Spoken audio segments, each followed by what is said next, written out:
Puji Tuhan, selamat pagi. Kita akan mendengarkan firman Tuhan pada pagi hari ini. Dan karena dibatasi oleh waktu, harus seefisien mungkin. Aturannya seperti itu, jadi kita menghemat waktu. Saya percaya singkat tetapi penjelasan firman Tuhan akan lebih diperjelas lagi oleh Roh Kudus, sumber inspirasi dan penghilaman dalam hidup kita. Injil Yohanes pasal yang ke-15 ayat yang pertama sampai ayat yang ke-8.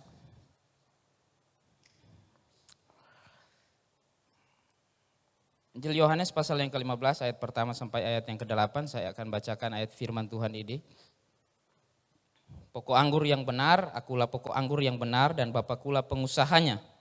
Setiap ranting padaku yang tidak berbuah dipotongnya dan setiap ranting yang berbuah dibersihkannya supaya ia lebih banyak berbuah. Kamu memang sudah bersih karena firman yang telah kukatakan kepadamu, tinggallah di dalam aku dan aku di dalam kamu. Sama seperti ranting tidak dapat berbuah dari dirinya sendiri kalau ia tidak tinggal pada pokok anggur, demikian juga kamu tidak berbuah jikalau kamu tidak tinggal di dalam aku. Akulah pokok anggur dan kamulah ranting-rantingnya, barang siapa tinggal di dalam aku dan aku di dalam dia, ia berbuah banyak.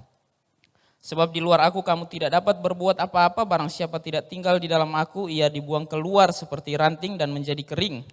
Kemudian dikumpulkan orang dan dicampakkan ke dalam api lalu dibakar. Jikalau kamu tinggal di dalam aku dan firmanku tinggal di dalam kamu, mintalah apa saja yang kamu kehendaki dan kamu akan menerimanya. Dalam hal inilah Bapakku dipermuliakan, yaitu jika kamu berbuah banyak dan dengan demikian kamu adalah murid-muridku. Firman Tuhan pada pagi hari ini saya akan kasih tema mengenai hidup yang berbuah.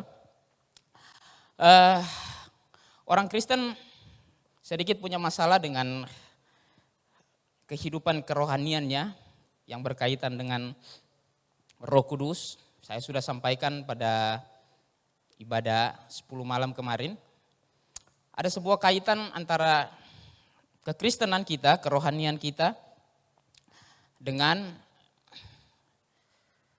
Roh Kudus itu sendiri. Sebab itu biasanya yang berkaitan dengan Roh Kudus itu menjadi sebuah celaan atau menjadi sebuah kata-kata untuk menjadi batu sandungan bagi orang lain. Biasa dikatakan, oh kamu itu terlalu ngeroh. Kamu itu tidak punya Roh Kudus. Saking terlalu ngeruhnya, saya punya Roh Kudus tetapi kamu tidak punya Roh Kudus. Saya percaya berbicara tentang Roh Kudus itu bukan soal tentang menghakimi siapa yang punya roh dan siapa yang tidak punya Roh Kudus. Tetapi berbicara tentang kekristenan kita harus berbicara tentang kasih itu sendiri, karena buah roh itu bukan menjadi hukuman, tetapi buah roh itu justru adalah tentang kasih. Sebab itu dalam konteks ini kita akan berbicara tentang buah, saudara, hidup yang berbuah. Di dalam Galatia 5 ayat 22 sampai ayat yang ke-23 di situ dijabarkan mengenai perbuatan daging dan kemudian buah roh. Buah roh itu adalah kasih dan seterusnya. Dan kemudian kita kaitkan yang kita pinjam dari surat Paulus, kemudian kita tarik di dalam Injil Yohanes pasal yang ke-15, maksud daripada buah itu seperti apa. Buah itu, menghasilkan buah itu adalah tentang kasih itu. Sebab itu dikatakan Injil Yohanes pasal yang ke-15 ayat yang ke-9, coba kita baca, dikatakan seperti Bapa telah mengasihi aku. Ini penekanan tentang buah itu. Karena perikop di atas atau konteks di atas kita bicara tentang buah, menghasilkan buah. Dan kemudian selanjutnya di ayat yang ke-9 masih dalam pasal 15 dikatakan situ seperti Bapa telah mengasihi aku, demikian jugalah aku telah mengasihi kamu, tinggallah di dalam kasihku itu.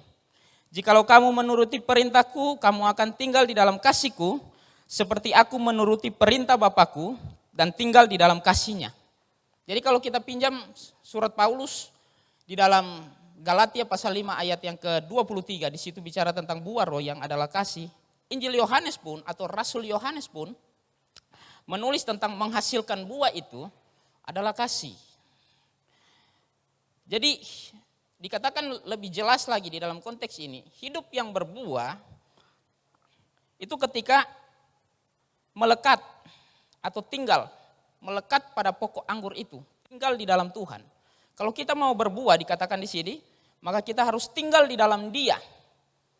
Diibaratkan seperti pokok anggur, kemudian ranting itu harus melekat kepada pokok anggur itu. Karena apa? Pokok anggur itu akan memberikan makanan kepada buah itu, sehingga dia menghasilkan buah yang baik, saudara. Jadi ranting itu harus melekat, harus tinggal di dalam Tuhan. Jika tidak tinggal di dalam Tuhan, dikatakan apa? Ia tidak berbuat apa-apa. Ia tidak berbuah, ia tidak dapat berbuat apa-apa. Sebentar kita akan melihat lebih jelas dan lebih dalam akan penekanan arti tentang nothing dan everything. Tidak apa-apa dan mendapatkan segala sesuatu. Ada dua hal yang akan kita lihat mengenai nothing dan everything. Sebab itu dikatakan kita harus berbuah. Jika tidak menghasilkan buah, maka ranting itu kering, dipotong dan kemudian dibuang lalu dibakar. Kita akan belajar tentang nothing dan everything, mengenai hidup yang berbuah. Yang pertama, hidup yang berbuah itu adalah hidup yang berguna. Yohanes 15 ayat pertama sampai ayat yang ketiga. Akulah pokok anggur yang benar dan Bapakulah pengusahanya. Setiap ranting padaku yang tidak berbuah dipotongnya, dan setiap ranting yang berbuah dibersihkannya supaya ia lebih banyak berbuah.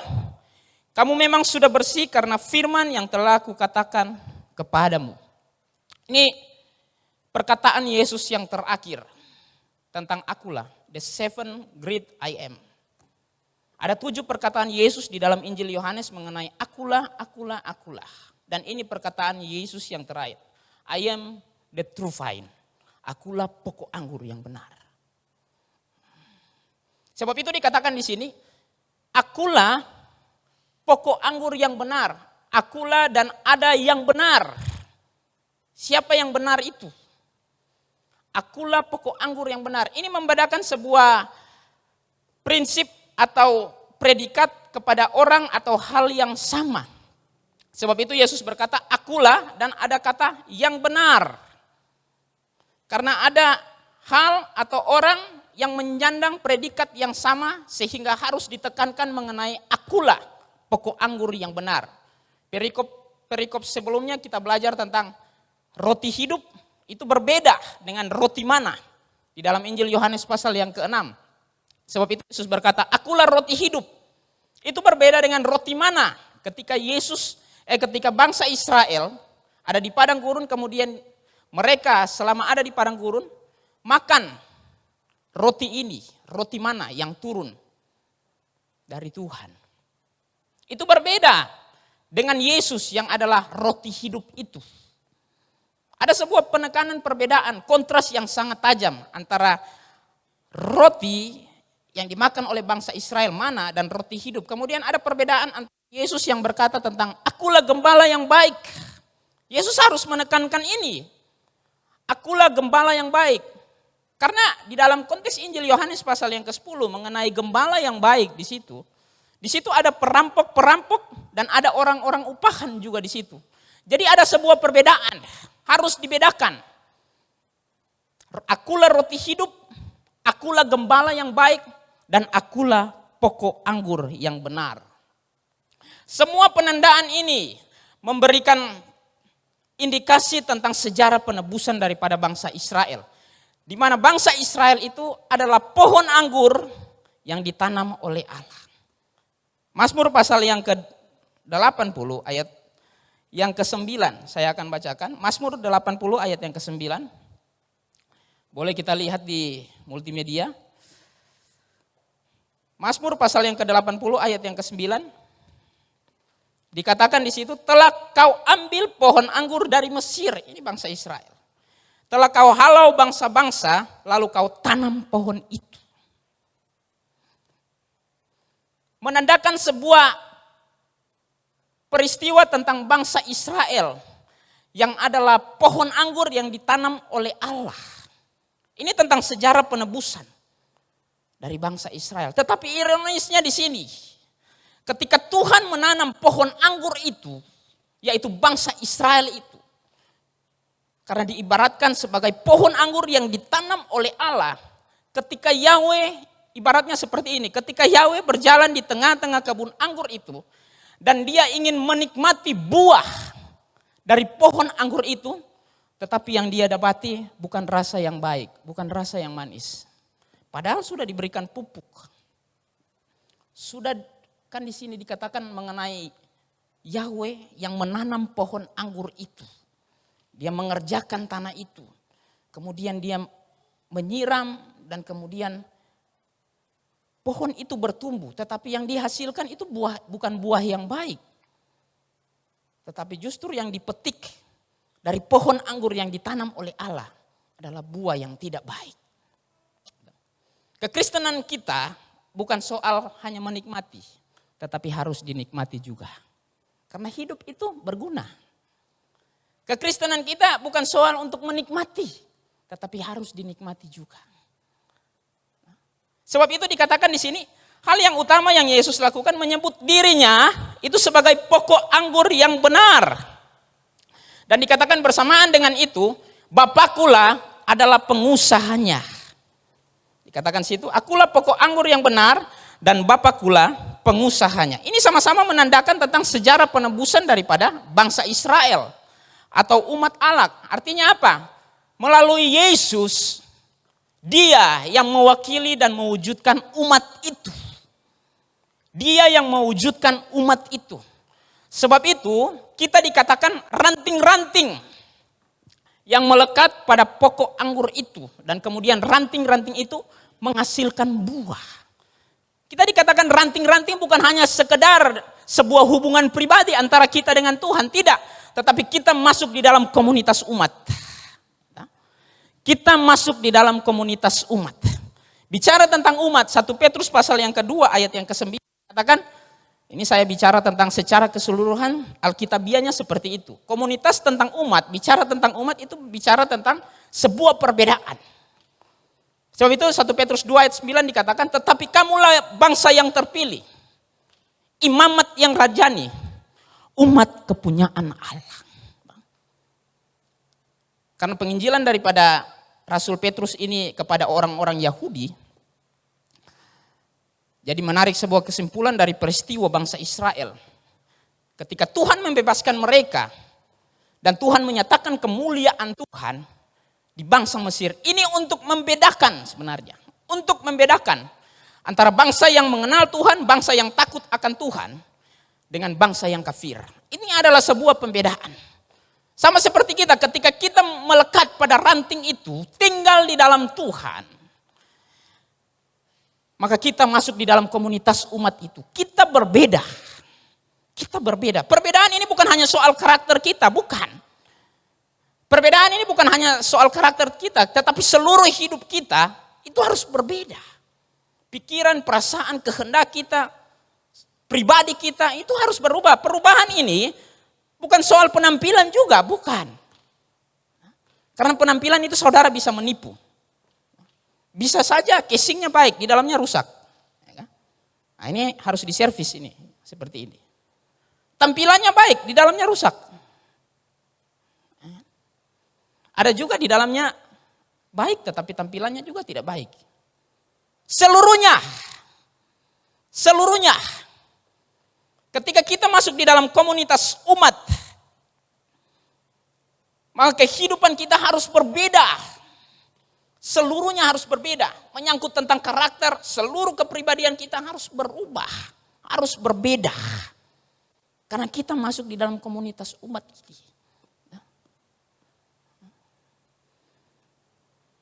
Jadi perubahan itu menuntut soal waktu. Hari ini kita berubah, besok pun kita berubah, tetapi berubah kita, perubahan kita menuju kepada perubahan yang lebih baik. Bertumbuh ke arah Kristus, berbuah, tinggal di dalam Dia. Sebab itu dikatakan kita harus tinggal di dalam Tuhan supaya apa? Menghasilkan buah yang baik. Bahkan dibersihkannya supaya lebih banyak lagi berbuah, tetapi yang tidak berbuah apa dikatakan? Dipotong. Ini menyangkut tentang kehidupan kekristenan kita. Sebenarnya berbicara tentang kehidupan secara rohani, dari moral kita maupun dari kerohanian kita, harus mencapai pada tingkat yang lebih baik. Tetapi belum cukup di kata sudah dibersihkan. Sekalipun kita itu sudah bersih dikatakan. Dikatakan kita itu sudah bersih. Kita melekat pada pokok anggur itu, tinggal di dalam Tuhan, kemudian dibersihkannya supaya lebih banyak berbuah. Yang membersihkan itu adalah firman. Tetapi tidak cukup hanya sampai pada sudah bersih.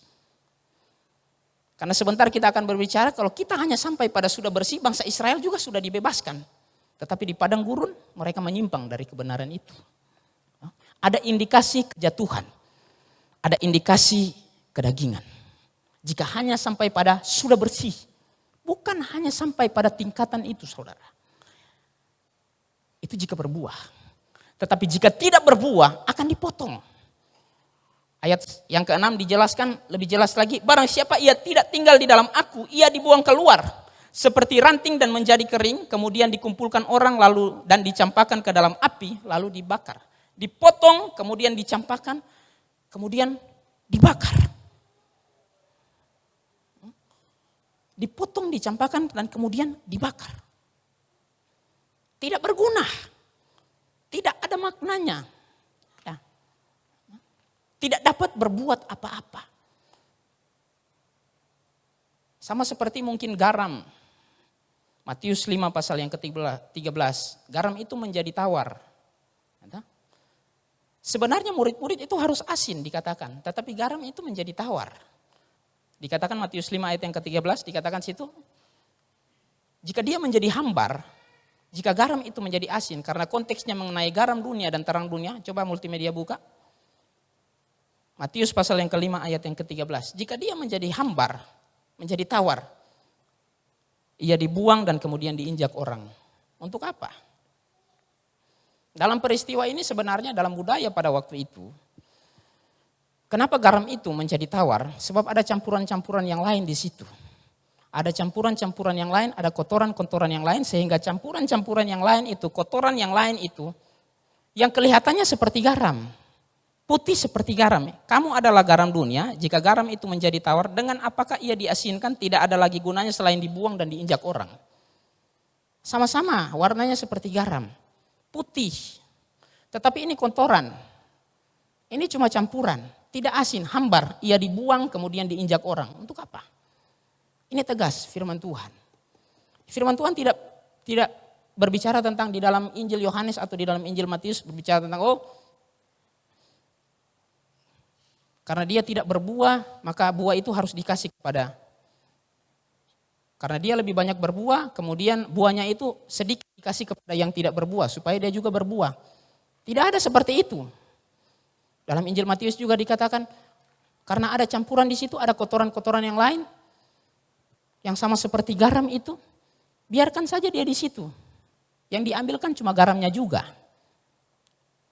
Pada intinya rasa juga menentukan, tidak ada kompromi sampai di situ, buang. Lalu dibakar, diinjak orang. Tidak ada kompromi tentang firman Tuhan. Sebab itu hidup itu harus berguna. Tuhan mau kehidupan kerohanian kita harus murni di hadapan Tuhan. Harus murni di hadapan Tuhan. Karena apa? Hidup itu harus berguna. Sebab itu kekristenan yang berguna itu harus dinikmati yang saya katakan tadi. Bukan soal menikmati. Kita hanya berkata menikmati Tuhan, menikmati Tuhan. Apakah Tuhan menikmati kita atau tidak? Itu pertanyaannya. Kemudian ditentukan dari situ. Kita harus dinikmati. Bukan dibuang kemudian diinjak, bukan seperti itu. Bukan dibuang kemudian dibakar. Kita berkata menikmati Tuhan, menikmati. Apakah kita sudah dinikmati Tuhan atau tidak? Jangan sampai kita berkata menikmati Tuhan padahal Tuhan muak dengan kita. Kita tidak dinikmati Tuhan. Wahyu pasal yang ke-3 ayat yang ke-16 kepada jemaat Laodikia dikatakan apa? Tuhan muntahkan. Tuhan muak. Karena apa? Tidak panas, tidak dingin, suam-suam kuku. Tuhan muak, Tuhan muntahkan. Ini keras firman Tuhan bagi jemaat itu. Kita berkata menikmati Tuhan.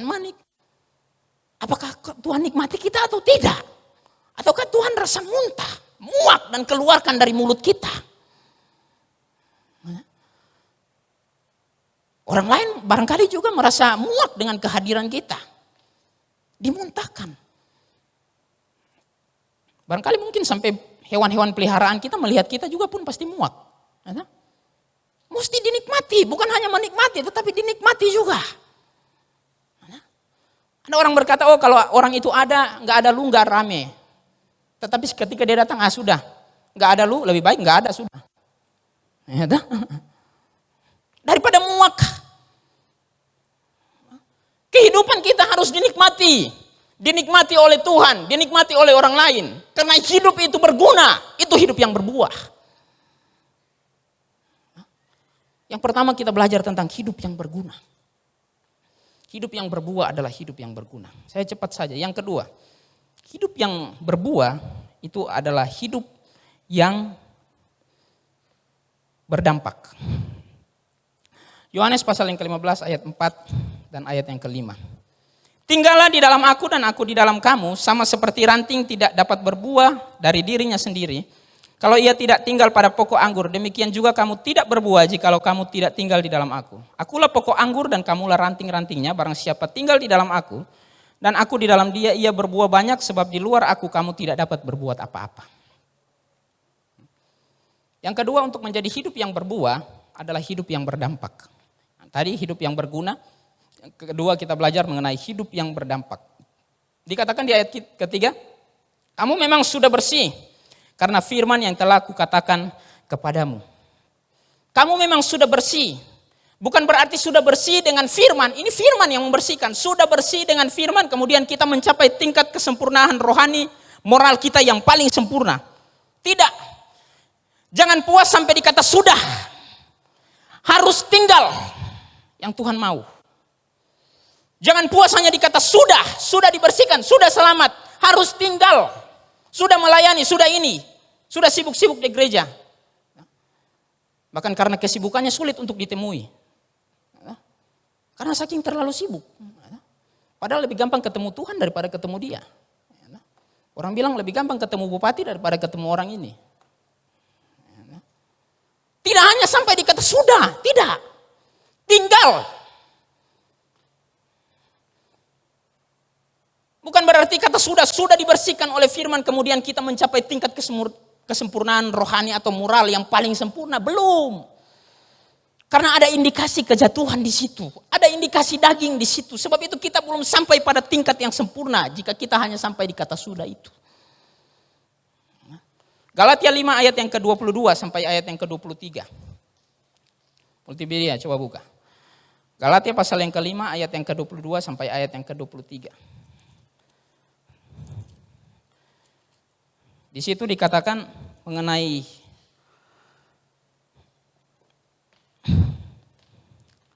ayat yang ke-19 maksud saya sampai ayat 22. Saya tidak usah baca, saya lihat di sini ada dua hal mengenai perbuatan daging dan buah roh. Perbuatan daging telah nyata di ayat 19, kemudian ayat 22, tetapi buah roh ialah dan seterusnya. Ada dua hal. Tetapi kenapa yang saya mau dalami sini, kenapa Rasul Paulus berkata kepada kepada perbuatan daging itu, dalam bahasa Inggrisnya dikatakan seperti ini, works of the flesh. Tetapi buah roh dikatakan spirit of the fruit, buah roh. Tetapi kenapa Paulus tidak mengatakan dua-dua buah? Yang satu buah roh, yang satu buah daging. Paulus tidak berkata seperti itu. Atau dikatakan perbuatan daging dan kemudian perbuatan roh. Tetapi dibedakan antara perbuatan dengan buah. Kenapa Paulus tidak katakan buah daging itu telah nyata.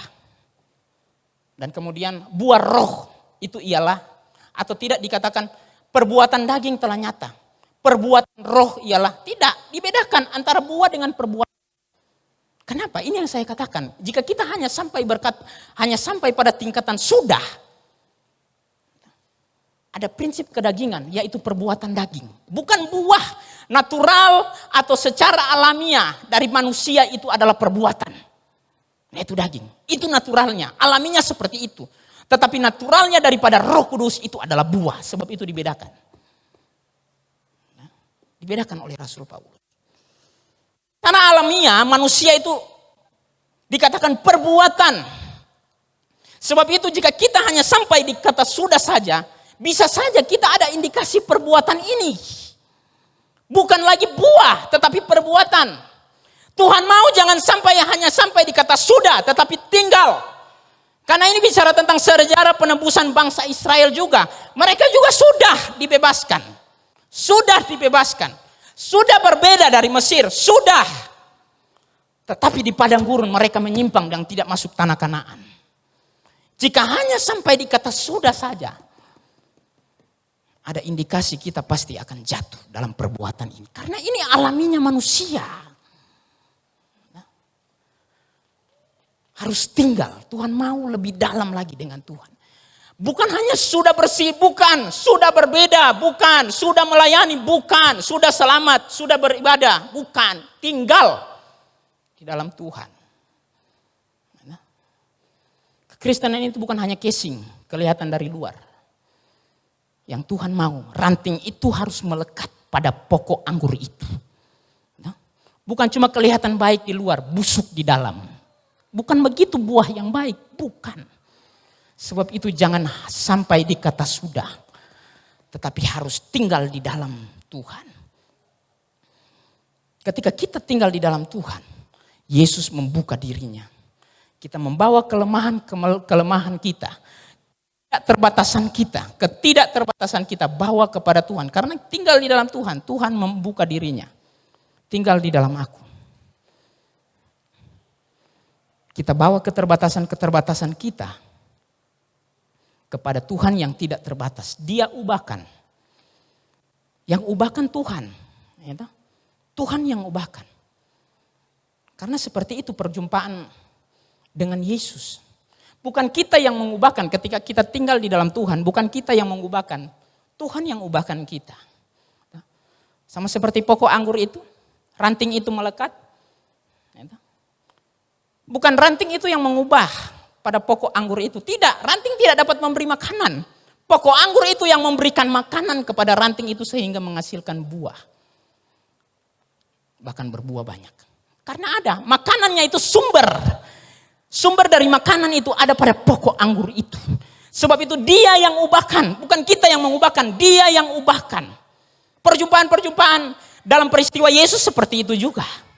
Itu. Bukan Yesus yang terseret ke sana, bukan. Tetapi mereka yang terseret pada keilahian daripada Yesus. Sama seperti pada perempuan yang sakit pendarahan. Asal ku jamah saja jumbai jubahnya, maka aku akan sembuh. Tidak ada Yesus terseret kepada dia. Yesus berkata, sebelum dia berkata seperti itu, Yesus berkata, oh hari ini ada yang sakit pendarahan. Perempuan ini, tidak. Dia yang berkata, asal ku jamah saja jumbai jubahnya. Pasti aku akan sembuh. Dia yang terseret kepada keilahian Tuhan, kekuatan Tuhan. Sebab itu ketika dia memegang jubah Yesus di hadapan orang banyak, dalam kemanusiaan Yesus pun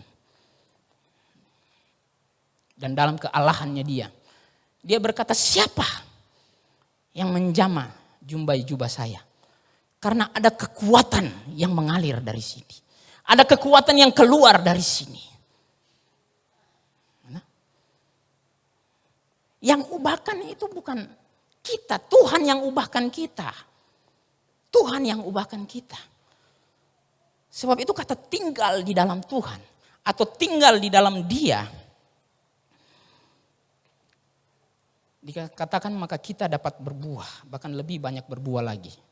Jika tidak tinggal di dalam Tuhan, tidak dapat berbuat apa-apa.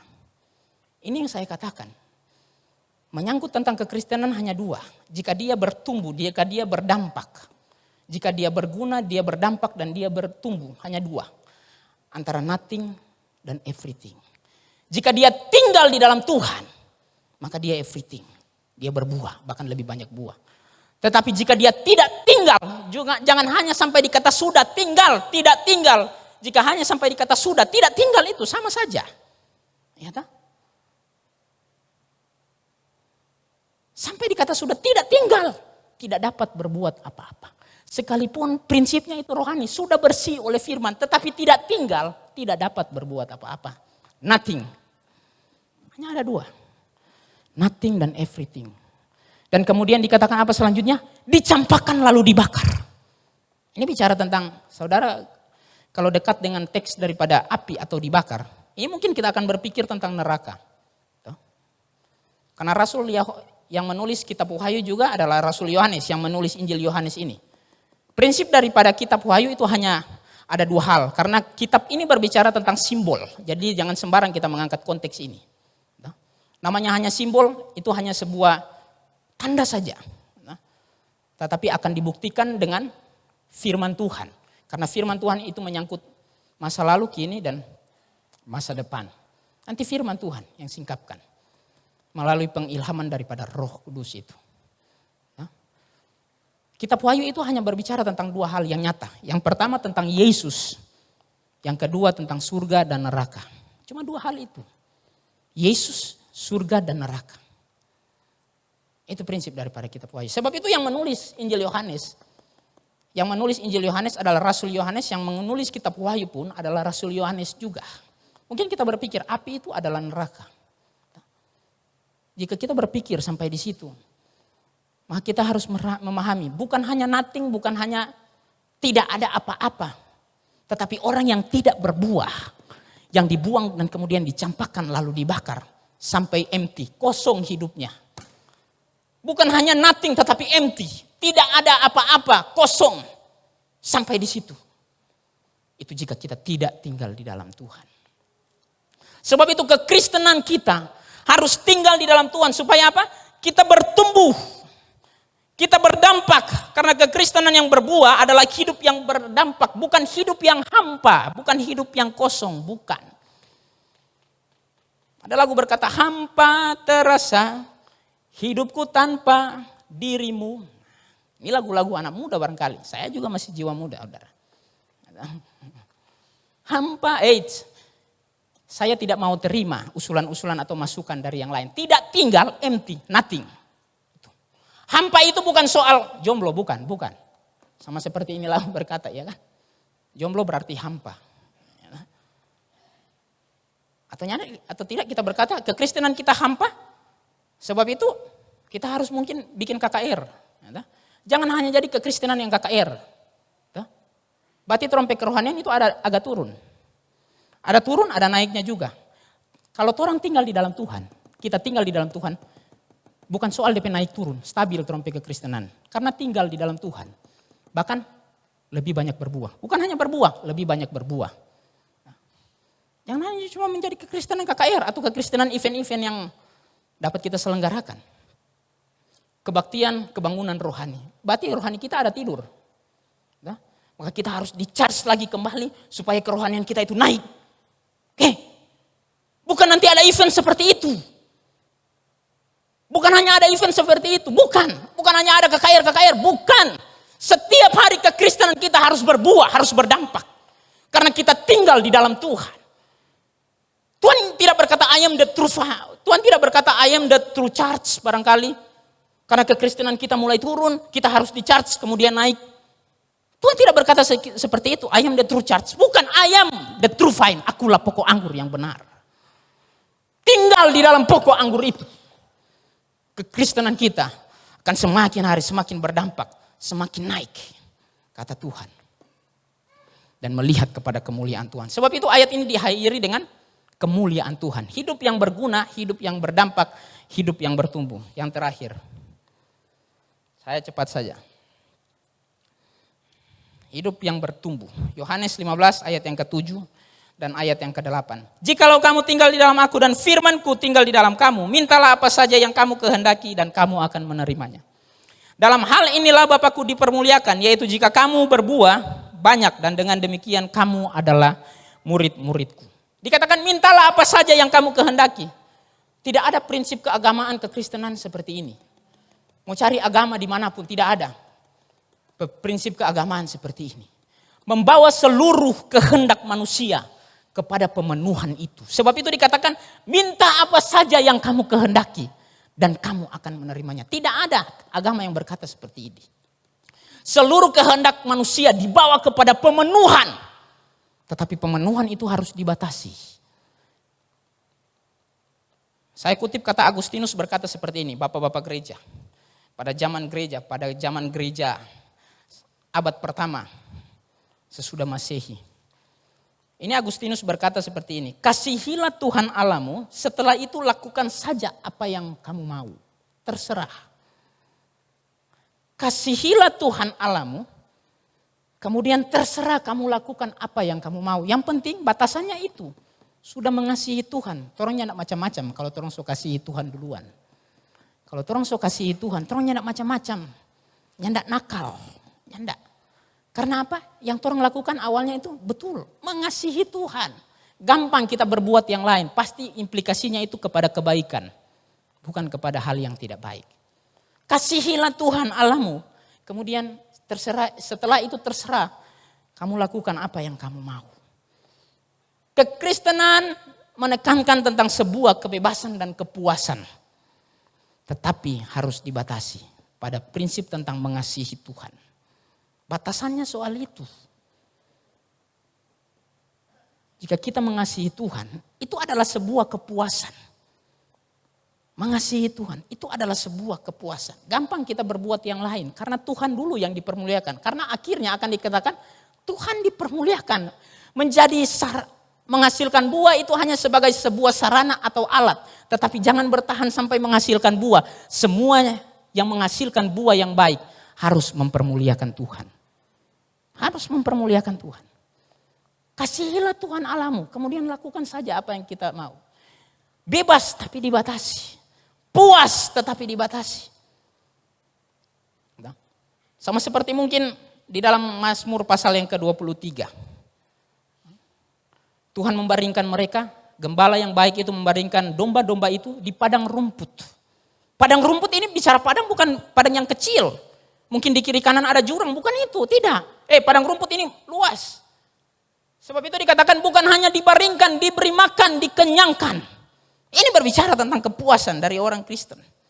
Ada kehendak bebas, tetapi kehendak bebas itu harus direstorasi. Karena kehendak bebas yang pertama di Taman Eden itu jatuh. Tetapi harus direstorasi, harus dibatasi. Pemenuhan segala kebutuhan kita harus dibatasi. Dengan apa? Dengan kehendak Tuhan. Ini bicara tentang doa sebenarnya. Tetapi prinsipnya adalah kebenaran firman Tuhan. Doa yang konkret, doa yang sesuai dengan konteks firman Tuhan. Di dalam konteks ini menghasilkan buah. Tinggal di dalam Tuhan. Supaya apa? Bapa dipermuliakan atas kita. Kadang kita berpikir, kita mesti doa yang lain. Karena doa-doa yang seperti di dalam firman Tuhan itu tidak konkret. Ini doa abstrak barangkali. Kita mesti berdoa untuk acara ini, kita mesti berdoa untuk acara itu. Belum ada yang berdoa untuk nama-nama jemaat dari 1 sampai berapa ratus. Aduh, capek saudara kalau kekristenan seperti itu. Bukan. Doa yang konkret ini harus sesuai dengan firman. Hasilkanlah buah yang tetap tinggal di dalam Tuhan. Ini doa.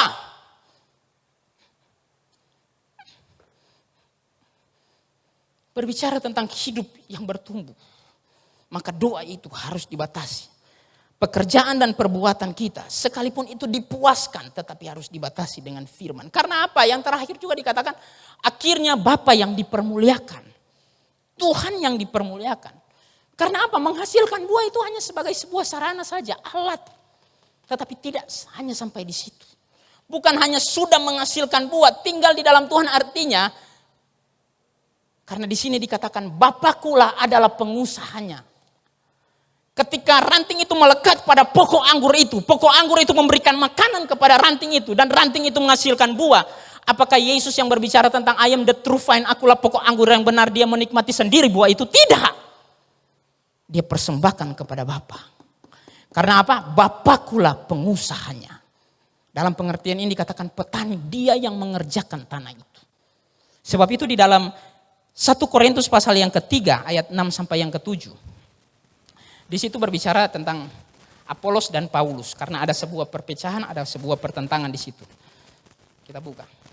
1 Korintus pasal yang ketiga ayat yang ke-6 sampai ayat yang ke-7. Dikatakan di sini, aku menanam, Paulus, Apolos menyiram, tetapi Allah yang memberi pertumbuhan. Karena itu yang penting bukanlah yang menanam atau yang menyiram, melainkan Allah yang memberikan pertumbuhan itu. Ini bicara tentang Paulus yang menanam, Apolos yang menyiram, Tuhan yang memberikan pertumbuhan. Tetapi pada akhirnya juga Yang penting di sini bukan dia yang menanam, bukan yang menyiram, tetapi Tuhan yang memberikan pertumbuhan itu. Yang penting adalah Tuhan yang dipermuliakan, tetapi di dalam konteks Injil Yohanes, Bapakkulah adalah pengusahanya. Dia petani yang mengerjakan tanah itu. Dia yang menanam, dia yang menyiram. Tadi masih Paulus yang menanam, Apolos yang menyiram, Tuhan yang membuat pertumbuhan. Tidak, kalau di dalam Injil Yohanes, Tuhan yang menanam, Tuhan yang menyiram, Tuhan yang menghasilkan pertumbuhan itu. Karena segala kemuliaan hanya bagi Tuhan. Segala kemuliaan hanya bagi Tuhan saja. Nah, harus diakhiri dengan kemuliaan nama Tuhan. Saya suka dengan perkataan daripada Ayub di dalam penderitaannya. Dia berkata apa? Tuhan yang memberi, Tuhan yang mengambil. Terpujilah nama Tuhan. Ini adalah sebuah perkataan. Sebenarnya di dalam kitab Ayub itu dipertanyakan tentang Tuhan. Apakah Allah membela, Allah yang berdaulat membela kehidupan daripada orang yang benar. Karena dia ada di dalam penderitaan yang sangat berat. Apakah Tuhan membela orang yang benar atau tidak. Tetapi pembelaan Tuhan di situ nyata. Ada pemulihan Tuhan. Ada pemulihan Tuhan di akhir daripada kitab Ayub. Tetapi di tengah-tengah peristiwa yang sulit, apakah kita mampu berkata seperti itu? Bahwa segala kemuliaan bagi Tuhan saja. Karena Tuhan yang memberi, Tuhan yang mengambil. Terpujilah nama Tuhan. Hidup yang berguna, hidup yang berdampak, hidup yang bertumbuh adalah menyatakan kemuliaan Tuhan, bukan kemuliaan manusia. Bukan. Relatif bisa naik dan bisa turun. Sebab itu di dalam Yesaya pasal 40 ayat yang ke-31. Ketika Tuhan yang mengangkat, tidak ada satupun yang dapat merendahkan. Ini kemuliaan Tuhan. Kenapa? Karena di dalam sebuah pengharapan bangsa Israel di tengah-tengah pembuangan. Ada firman yang datang kepada mereka. Dan firman itu berkata, aku akan membuat engkau sama seperti burung Raja Wali. Yang naik terbang dengan kekuatan sayapnya. Engkau berjalan dan tidak menjadi lelah. Engkau berlari dan tidak menjadi lesu. Ada kekuatan ketika kita memuliakan Tuhan. Apapun prinsip hidup kita. Kita bertumbuh, kita berdampak dan kita berguna. Bukan untuk kita. Tetapi segala kemuliaan hanya bagi Tuhan saja.